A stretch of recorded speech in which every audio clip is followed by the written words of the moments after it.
Hey guys, আবারও চলে আসলাম mini blog নিয়ে তোমাদের সাথে। তো দেখতেই পাচ্ছ টমটমে সবাই বসে আমরা রেডি। আমরা যাচ্ছি হলো রিসেপশনের পরের দিন মাসি বাড়ি, জেঠু বাড়ি যাব। আগে মাসি বাড়িতে গিয়েছিলাম।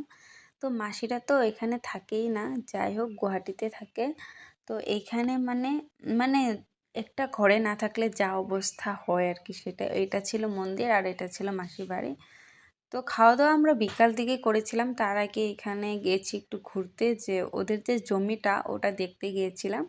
যাই হোক বেশ ভালোই লেগেছে, অনেক বছর পর এসলাম আমি।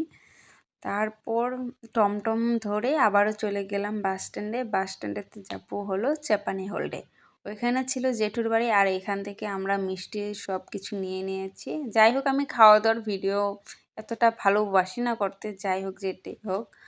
তারপর এই যে দেখতে পাচ্ছ মন্দির, আর ওই পাশে যেটা দেখতে পাচ্ছ এটা হলো ঠাকুমা দাদুকে রেখেছিল, বৈষ্ণব তো তার জন্য। তারপর সবার মানে জেঠুদের বাড়ি গুলো ঘুরে তারপর আবারও চলে যাব আমরা মানে রুট থেকে বেটিং কমপ্লিট, মানে গুছানো আগে থেকে কমপ্লিট ছিল। তারপর ওই বেটিং নিয়ে গিয়েছিলাম হলো আলিপুরদুয়ারে। তো আমাদের ট্রেন ছিল 11:30টায়।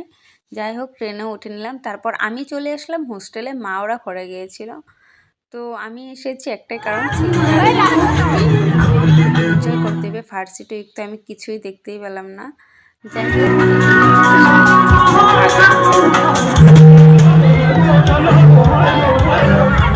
হয়েছে। তারপর এসে গেলাম হোস্টেলে। ভিডিওটা এত অবধি ভালো লাগলে লাইক করে দিও। Bye bye guys.